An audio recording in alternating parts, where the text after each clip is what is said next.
नमस्कार, मैं हूं राजकुमार सिंह और आप देख रहे हैं लेमन न्यूज। शुरुआत करते हैं खबरों की, लेकिन उससे पहले एक नजर सुर्खियों पर।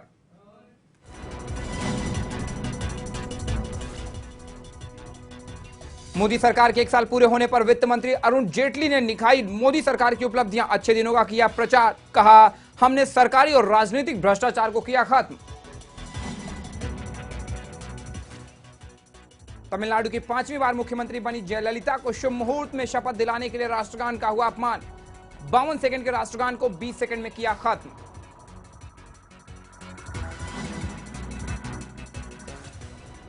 महाराष्ट्र राज्य कार्यकारिणी की बैठक में सीएम देवेंद्र फडणवीस का बयान, कहा गठबंधन टूटने से बीजेपी को पता चली उसकी ताकत। शिवसेना पर साधा निशाना।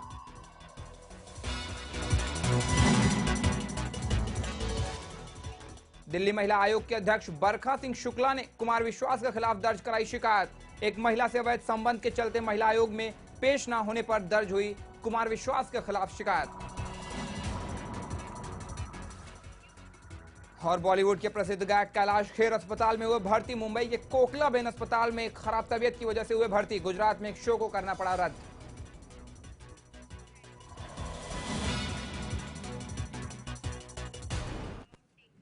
पिछले साल हुए महाराष्ट्र विधानसभा चुनाव से पहले लंबे समय तक सहयोगी रही शिवसेना के साथ गठबंधन तोड़ने का बचाव करते हुए मुख्यमंत्री देवेंद्र फडणवीस ने शनिवार को कहा कि गठबंधन टूटने से भाजपा की असली ताकत सामने आई है। फडणवीस ने पार्टी की राज्य कार्यकारिणी की शुरू बैठक हुई थी, उससे पहले सभी को संबोधित करते हुए कहा कि अगर हमने यह फैसला नहीं किया होता तो हम कभी भी अपनी असली ताकत का अंदाजा नहीं लगा सकते थे।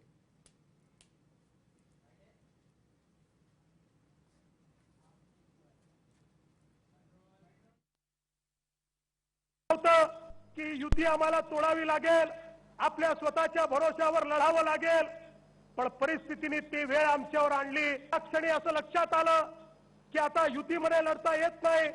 आम्ही अमित भाईंना फोन केला, आम्ही सांगितलं अमित भाई आता या ठिकाणी अशी परिस्थिती आहे, आपण आमच्या पाठीशी खंबीरपणे उभे राहा। आणि त्यांनी सांगितलं महाराष्ट्र भारतीय जनता पार्टी जो निर्णय घेईल त्याच्या पाठीशी आम्ही खंबीरपणे उभे राहू। आम्ही सगळ्यांनी मिळून निर्णय केला आणि दुर्दैवाने वेगळा लढण्याचा निर्णय त्यावेळी आम्हाला घ्यावा लागला। पण खऱ्या अर्थानं हा निर्णय जर कधी झालाच नसता तर भारतीय जनता पक्षाची ताकद काय आहे, आमची शक्ती काय आहे हे आम्हाला कळलंच नसतं। खऱ्या अर्थानं भाजपची शक्ति काय है, ताकत काय है। वहीं राज्य की कार्यकारिणी बैठक के बाद प्रेस कॉन्फ्रेंस को संबोधित करते हुए बीजेपी नेता राव साहब दानवे ने अपनी सुरक्षा के मुद्दों को साफ करते हुए बताया कि अभी भी मेरे पास वायु सुरक्षा न कि जेट सुरक्षा है। वहीं शिवसेना और बीजेपी के जारी मतभेद पर भी राव साहब ने अपना बयान दिया। त्यापेक्षा आपणच जास्त चिंतित आहे की मला जेट सिक्युरिटी देण्यात आली, जेट सिक्युरिटी देण्यात आली असं वर्णन माझे गेले 2-3 दिवसापासून चालू आहे। परंतु मला जेट सिक्युरिटी नाही आहे। यापूर्वी मला वाय सिक्युरिटी होती मंत्री असताना आणि आता ही वाय सिक्युरिटी आहे। ही सिक्युरिटी ना तर मी मागितली ना तर सरकारची सूचना असते। या राज्यामध्ये जर कोणाला सिक्युरिटी द्यायची असली तर मुख्य सचिवाच्या अध्यक्षतेखाली एक समिती असते। ती समिती कोणाला काय थ्रेट आहे याचा अभ्यास करते आणि मग ती सिक्युरिटी देत असते। त्यामुळे ना मी मागितली ना सरकारला दिली, हा समितीने घेतलेला निर्णय असा आहे की शिवसेनेचे आणि भारतीय जनता पार्टीचे गेल्या 2-3 महिन्यातले वक्तव्य जर आपण बघितले तर सरकार म्हणून आम्ही एकत्र आहोत, परंतु आमच्या काही विषयाशी ते सहमत नाही आहेत। जैतापूर सारखा प्रकल्प, शेतकऱ्यांची आत्महत्या,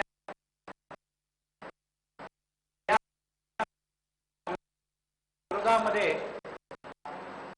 2-3 महिन्यामध्ये शिवसेना सतत वक्तव्य करते।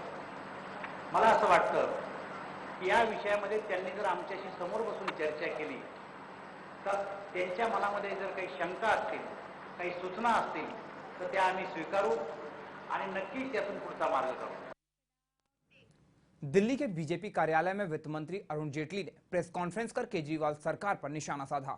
आपको बता दें कि बीजेपी के एक साल पूरे होने के जश्न में शनिवार को बीजेपी कार्यालय में प्रेस कॉन्फ्रेंस का आयोजन किया गया था, जिसमें वित्त मंत्री अरुण जेटली ने केजरीवाल सरकार पर निशाना साधते हुए कहा कि 100 दिनों से दिल्ली की जनता काम की प्रतीक्षा में लगी हुई है। लेकिन केजरीवाल और नजीब जंग के बीच चल रहे मतभेद को देखते हुए जनता को कहीं ना कहीं अपने काम के आसार नजर नहीं आ रहे हैं। वहीं बीजेपी कार्यालय में बोलते हुए अरुण जेटली ने मोदी सरकार के एक साल को ऐतिहासिक साल बताया। जेटली ने कहा कि एक वर्ष पहले देश में निराशा का माहौल था, जिसे दूर करने में मोदी सरकार पूरी तरह से सफल रही। इसके अतिरिक्त मैंने कई रेलवेज के, पावर के, कोल के, ऑयल सेक्टर के कल उनका वर्णन किया था। मैं उनको दोहराऊंगा नहीं, बाकी आपके प्रश्नों में भी आएगा। लेकिन सरकार का पूरा प्रयास रहेगा कि इन तमाम उपलब्धियों को देश के सामने रखा जाए और भारतीय जनता पार्टी के करोड़ों की संख्या में कार्यकर्ता इन कार्यक्रमों में, जिनका अनंत कुमार जी ने अभी जिक्र किया है,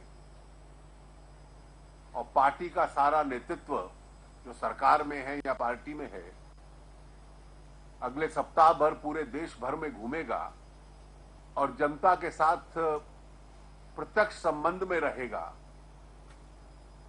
प्रचार की दृष्टि से भी और जनता से फीडबैक लेने की दृष्टि से भी। भारतीय जनता पार्टी ये मानती है कि ये एक देश के लिए भी ऐतिहासिक अवसर है और हम सब अन्य राजनीतिक दलों से भी अपेक्षा करेंगे जिन कार्यक्रमों का देश हित में और नीतियों का समर्थन किया जा सकता है वो करें, और जिन इस विषयों पर राजनीतिक प्रतिस्पर्धा रहेगी वो राजनीति के दायरे। वहीं प्रेस कॉन्फ्रेंस को संबोधित करते हुए अरुण जेटली ने विपक्ष के साथ साथ बिहार सरकार को भी आड़े हाथों लिया। क्या कहना वित्त मंत्री अरुण जेटली का, ये सुनते हैं।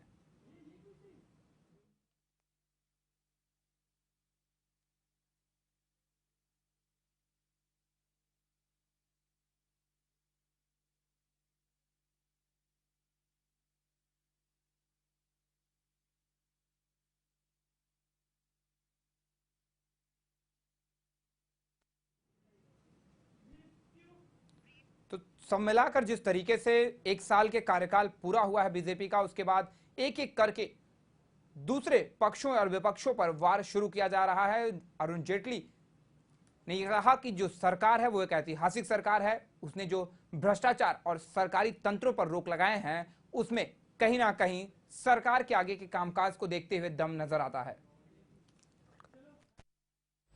हमारे विरोधियों में एक बौखलाहट है कि सभी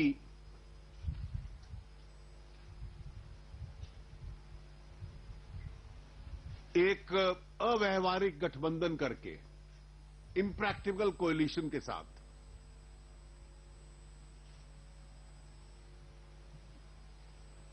हमें रोकने का प्रयास करें वहां पे। लेकिन हमें विश्वास है कि बिहार अगला राज्य होगा जिसमें अपनी ताकत पर और अपने सहयोगियों के साथ हम लोग सरकार बनाएंगे। पिछले 2 दशकों में अगर ये पूरा आधार लिया जाए तो BJP has become the central pole of Indian politics, और देश की राजनीति प्रो बीजेपी, एंटी बीजेपी इस आधार पर आगे चलने वाली है, क्योंकि सेंटर स्टेज में अब हम हैं। Crony capitalism has been replaced by liberal policy based governance. आज नॉर्थ ब्लॉक और साउथ ब्लॉक में लॉबिंग का कोई स्थान नहीं रहा, भ्रष्टाचार का कोई।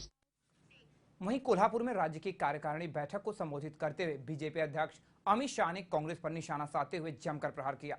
मोदी सरकार के 1 साल पूरे होने पर कोल्हापुर में राज्य की कार्यकारिणी बैठक, अमित शाह ने कहा कि हमारे 1 साल के कामकाज का ब्यौरा मांगने से पहले कांग्रेस अपने 60 सालों का लेखा जोखा जनता के सामने पेश करे। यूपीए का शासन चला, एक के बाद एक घोटाले हुए, 12 लाख करोड़ के घोटाले यूपीए में हुए और 15 साल तक यहां पर भी यूपीए का शासन रहा कि कौन जाने कितने घोटाले हुए। देवेंद्र जी ढूंढेंगे, अब मालूम नहीं ढूंढ भी पाएंगे या नहीं ढूंढ पाएंगे, मगर घोटालों से लिप्त केंद्र सरकार और घोटाले से लिप्त राज्य सरकार। भारतीय जनता पार्टी के कार्यकर्ताओं ने कहा था कि हम भ्रष्टाचार से मुक्त शासन देंगे। 26 तारीख को 1 साल हो जाएगा। आज मैं आप सबके बीच में कहना चाहता हूं कि हमारे विपक्षी भी हम पर भ्रष्टाचार का एक भी आरोप नहीं लगा सकते। 1 साल तक एक भी घपला बाहर नहीं आया है। इसका मतलब है हमने कहा था कि हम घोटाले से मुक्त सरकार देंगे और 1 साल के बाद जब जनता के सामने जाएंगे 26 तारीख से 31 तारीख तक, तब भ्रष्टाचार विहीन सरकार का हिसाब किताब लेकर जनता के सामने जाएंगे। कांग्रेस को क्या अधिकार है काले धन पर पूछने का?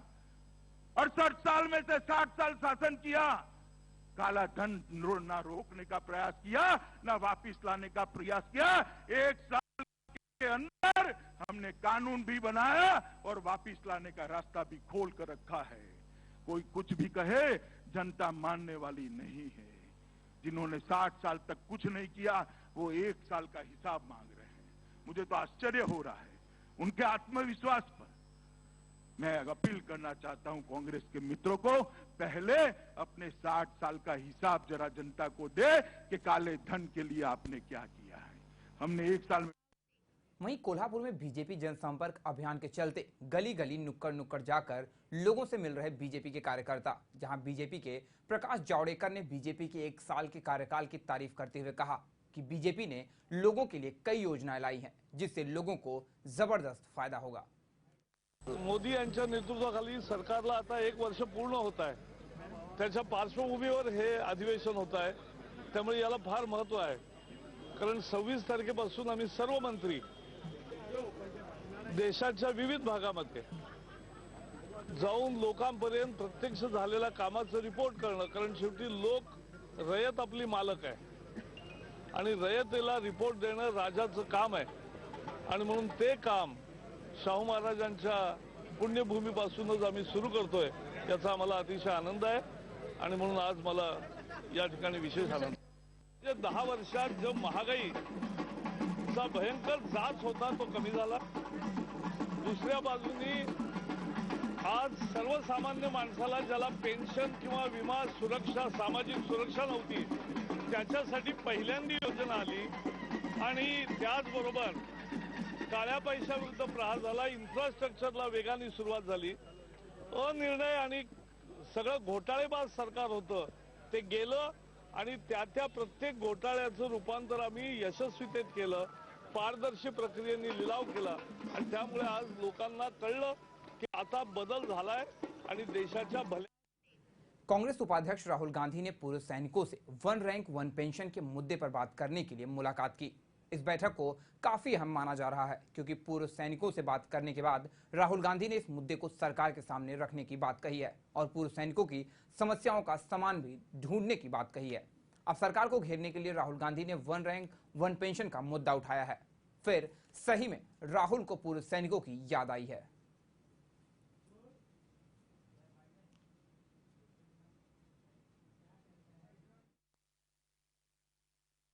यूपीए सरकार ने लिया था, उसका इम्प्लीमेंटेशन नहीं हो रहा है। 1 साल हो गया एनडीए सरकार का, मोदी सरकार का, और उस पर कोई सरकार आगे नहीं बढ़ी है। ये सरकार के दरवाजे पे खटखटा रहे हैं मगर कोई जवाब नहीं मिल रहा है। हाँ, 1 रैंक 1 पेंशन मेन मुद्दा था। आर्मी, नेवी, एयरफोर्स इस देश की देखभाल करते हैं, हमारे लिए बॉर्डर पे तैनात रहते हैं। इनकी जो मांगे हैं उनको पूरा करना चाहिए। हमने पैसा भी दे दिया था, डिसीजन भी ले लिया था। 1 साल हो गया है, अब जल्दी से जल्दी ये हो जाना चाहिए। आप क्या करेंगे इनके लिए? उधर मुंबई के गोरेगांव 4 स्थित बॉम्बे एग्जीबिशन सेंटर में एस्ट्रो वर्ल्ड 2015 का आयोजन किया गया। यह आयोजन अपने आप में इसलिए अनोखा है क्योंकि इस मेले में सिर्फ ज्योतिषी संबंधी वस्तुओं की प्रदर्शनी लगी है। 22 मई से शुरू हुआ है एस्ट्रो वर्ल्ड 2015 का यह 3 दिवसीय आयोजन 24 मई तक चलने वाला है। इस आयोजन में अनेक ज्योतिषी के अलावा त्रिकालदर्शी पंडित सुभाषित राज का भी स्टॉल लगा हुआ है। एस्ट्रो वर्ल्ड 2015 का जायजा लिया हमारे सहयोगी अवनिंद्र आशुतोष ने। अगर आप ज्योतिषी में विश्वास करते हैं तो आपके लिए बहुत सारे ऑप्शन है यहाँ पर। ये पूरा जो देख सकते हैं आप, यहाँ पर एग्जीबिशन सेंटर है और 41 यहाँ पर अलग अलग सेंटर है। और सबसे अगर हम ये आपको दिखाने की कोशिश करें तो यहाँ पर सेलिब्रिटी एस्ट्रोलॉजर मिस्टर सुभाषित राज मार्गदर्शन सेंटर मुंबई का स्टॉल लगा हुआ है। और जाहिर सी बात है यहाँ पर बहुत सारे अलग अलग प्रोडक्ट हैं जिनके ज़रिए ज़िंदगी में जो समस्याएं हैं उनको आप कहीं ना कहीं से एक उम्मीद भरी राह पकड़ सकते हैं। और जाहिर सी बात है जब इस तरह का आयोजन होता है तो एक विश्वास पैदा होता है और ज़िंदगी में जो भी समस्याएं हैं, जो भी दुविधाएं हैं, उसको लेकर एक मार्गदर्शन मिलता है। और आज हमारे साथ इसी विषय पे बात करने के लिए मौजूद है हमारे साथ पंडित सुभाषित राज जी। ये बताइए कि ये जो आयोजन है बहुत कम देखने को मिलता है, पहली बार किस्मत खोलने का मेला लगा है। बिल्कुल सही बोल रहे हैं, पहली बार किस्मत का दरवाज़ा खोलने का मौका लोगों को मिला है। और ये मौका आप जाने ना दीजिए, क्योंकि ये मौका सिर्फ आज है और कल है। आज और कल में ख़त्म हो जाएगा बाज़ार, लेकिन ये बाज़ार याद रहेगा। याद करेंगे लोग कि एक बार एक एस्ट्रोलॉजी के ऊपर में इतना बड़ा एस्ट्रोलॉजी बेस प्रोग्राम इतना अच्छा हुआ, इतना बड़ा हुआ, लोग समझ सकें, मार्गदर्शन ले सकें। लोग आ रहे हैं, लोग भी बड़े आश्चर्य में पड़े हुए हैं कि भाई इस तरह का मेला, इस तरह का एस्ट्रोलॉजी का जो चल रहा है ये है क्या। पंडित जी यहाँ पर काफ़ी सारे प्रोडक्ट देख रहा हूँ, माला है, ताबीज़ है, बाकी कुछ बहुत कुछ है। आपसे जानना चाहेंगे इसके बारे में कुछ बताइए। देखिए ऐसा है कि वो चंदन की एक माला है, चंदन की माला है, शुद्ध चंदन की माला है। और उसके साथ में ये शुद्ध चंदन की माला है। और ये हमारे पास जो है ये वास्तु दोष निवारण कवच है। वास्तु वाले तोड़ ताड़ के मकान को बर्बाद करके फिर वास्तु दोष दूर करते हैं। हमारे पास एक पेंडुलम है, ये मैग्नेटिक पावर इसके अंदर में है। अगर आप इसे घर में टांग देंगे तो ये नेगेटिविटी को दूर करता है और सारा विश्वास का मामला है। दूसरी चीज़ ये है कि यहाँ से हट के हम यहाँ पे आते हैं तो ये बगलामुखी एक ऐसा यंत्र है जो कवर करता है ब्रह्मांड की सारी शक्तियों को और न्यूट्रलाइज करता है। आपके पास रहना चाहिए, आपके पास ही रहना चाहिए। अगर आपके पास ये रहता है तो इसकी पूजा वगैरह करते हैं आप मैथोलॉजी से, हिंदू मैथोलॉजी से। ऐसा भी कुछ ऐसा भी है जो घर के अलावा गाड़ी वगैरह में भी रखे, ऑफिस वगैरह में भी रखे? बिल्कुल गाड़ी वगैरह रखने के लिए ये आपका एक ये पेंडुलम है जो गाड़ी में आप रख सकते हैं। इसको ये गुरु कवच है, इससे निगेटिविटी दूर होती है और इससे भी लाभ होता है जी। और इस तरह के आयोजन में जो लोग आ रहे हैं उनका क्या रिएक्शन है, क्योंकि आपने कहा कि बहुत आश्चर्यचकित हैं लोग? नहीं तो पब्लिक को देख लीजिए कितनी भीड़ होती जा रही है। और ये सिर्फ 3 दिन का आयोजन है, आज दूसरा दिन है, कल ये समाप्त हो जाएगा। लोग आश्चर्यचकित है, लोग खुश हैं बहुत। ये सोच रहे हैं कि भाई चलो एक ऐसा बाजार मिला जिस बाजार में हमारा समाधान हो सकता है हमारे प्रॉब्लम का। हाँ, लेकिन भटकिएगा नहीं। कभी कभी क्या होता है कि इस भीड़ में गलत लोग भी आ जाते हैं। भटकिएगा नहीं, समझिएगा, बुद्धि से काम लीजिएगा।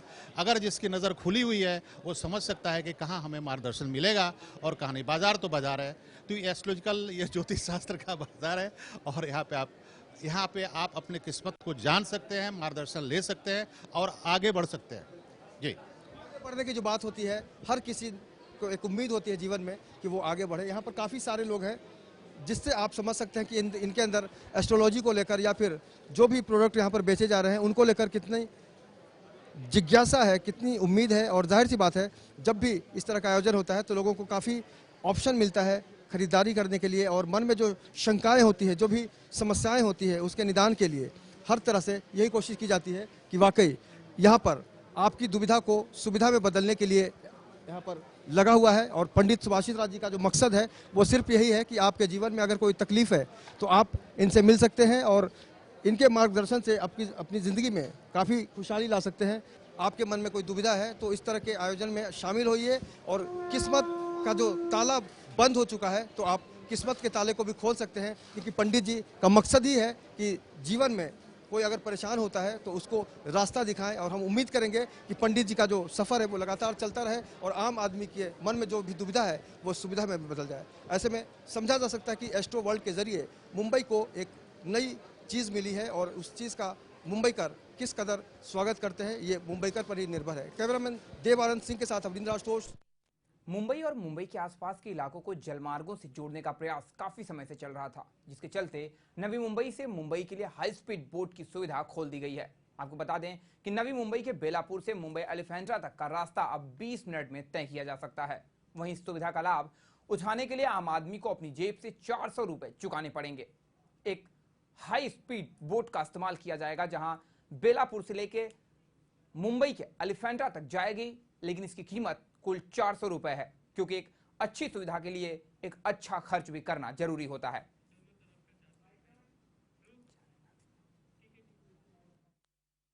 यहाँ पर मैं आपको बताना चाहूंगा कि मैं फिलहाल इस वक्त सीबीडी बेलापुर में मौजूद हूँ, जहाँ पर नवी मुंबई के नागरिकों के लिए फेरी बोट की शुरुआत हो चुकी है और जिसकी वजह से यहाँ के जो नागरिक हैं एलिफेंटा केव का मजा ले पाएंगे। फजल जी, ये बताएं कि यहाँ से एलिफेंटा तक जाने के लिए कितना समय लगता है? 20 मिनट। 20 मिनट। और नागरिकों की अगर बात की जाए तो कैसा प्रतिशत मिल रहा है? कितने लोग आ रहे हैं रोज? अभी तो कल से ही चालू हुआ है, कल से शुरुआत हुआ है। इस तरह जैसे मालूमात होगी जी, ऐसे आ जाएंगे लोग। आपसे ये जानना चाहेंगे, जो इसमें सफर करने वाले, जो एलिफेंटा तक जाने वाले हैं, अगर रुपयों की बात की जाए तो एक आदमी को किराया कितना चुकाना पड़ रहा है आने और जाने का? जाने का 200, आने का 200। जाने का 200, आने का 400 रुपया। कुल कितने घंटे का ट्रिप होता है ये? अभी इधर से 9 बजे जाएंगे तो 2 घंटा ऊपर घूमने के लिए और 1 बजे रिटर्न। तो देखिए, जिस तरह से किराए की बात की जाए, आपको लगता है कि आम आदमी भी इस फेरी बोट का लुत्फ उठा पाएंगे? 400 रुपया कुछ ज्यादा नहीं लग रहा आपको? मैं भी एक आम आदमी हूँ। जी जी। और ये डेफिनेटली थोड़ा ज्यादा है, लेकिन ठीक है, नए चीज के लिए थोड़ी कीमत तो देनी पड़ती है। रितिका जी, ये बताएं कि आप एलिफेंटा के लिए निकली हुई है, कैसा लग रहा है आपको? बहुत अच्छा लग रहा है, गर्मी है लेकिन मजा आ रहा है। स्पीड बोट में बैठे हैं अभी और we are looking forward for more fun. सफर काफी सुहाना है और लोग कह रहे हैं कि बेहतर सफर होगा और जैसे जैसे सफर लोगों को जानकारी मिलेगी वैसे ही नागरिकों की जो प्रतिशत है बेहतर होगी। कैमरा पर्सन रोशन के साथ मैं गोपाल शाह, लेमन न्यूज, नवी मुंबई। एक युवक के छेड़छाड़ से परेशान महिला ने युवक पर तेजाब डाल दिया, जिसके बाद युवक की अस्पताल ले जाते समय मौत हो गई। मामला जनपद लखीमपुर खीरी के थाना हैदराबाद इलाके का है, जहां हसन नामक युवक अक्सर एक महिला के इलाके में आकर उसे परेशान करता था, जिसका विरोध महिला अक्सर किया भी करती थी। लेकिन विरोध के बावजूद भी हसन नहीं सुधरा, जिसके बाद गुस्साई महिला ने हसन पर तेजाब से हमला कर दिया। वहीं पुलिस ने महिला को हिरासत में ले लिया है और युवक के शव को पोस्टमार्टम के लिए भेज दिया गया है।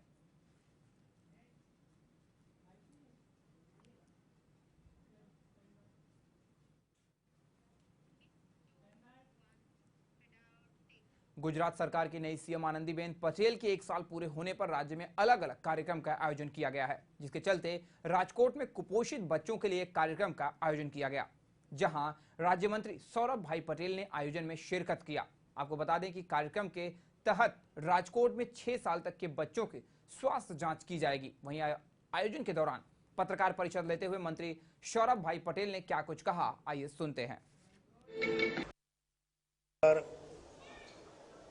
इंफ्रास्ट्रक्चर में बिलीव कर रही हैं और धार्मिक प्लेसेस में, रिलीजियस प्लेसेस के अंदर पालीताना को पसंद किया है।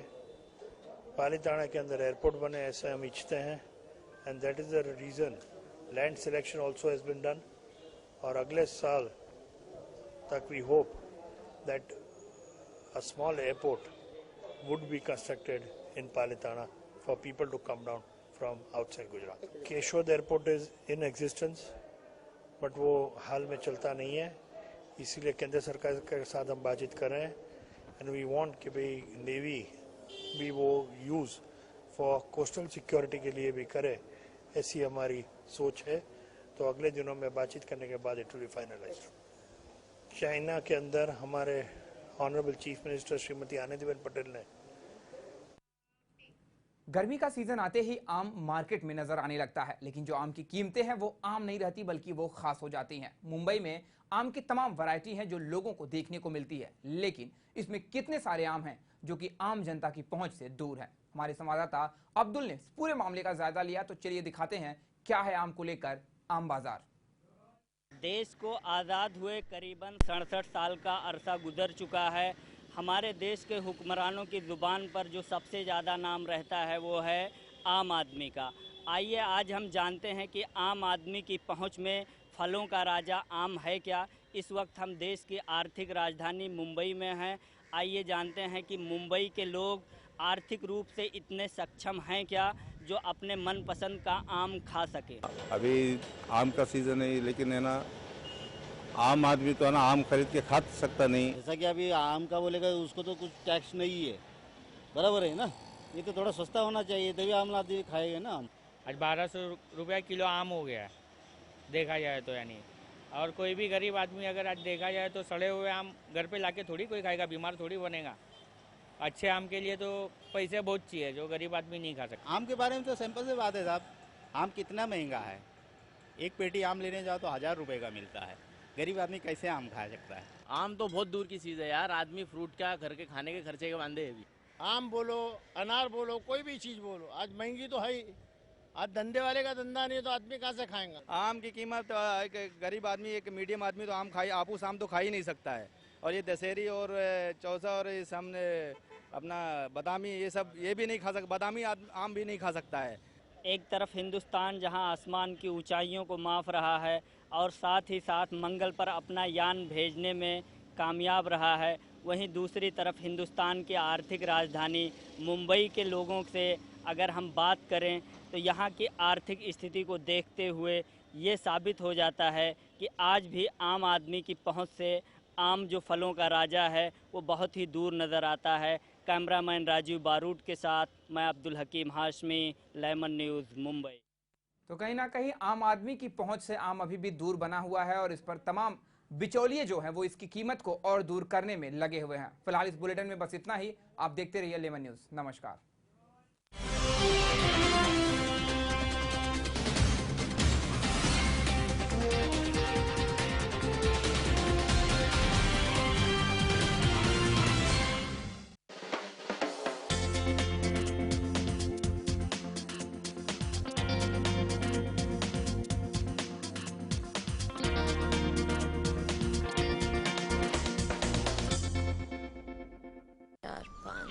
पंजे 30। दिमाग तो हवाई जहाज है तेरा। नाना राकेट। हाँ हाँ रॉकेट।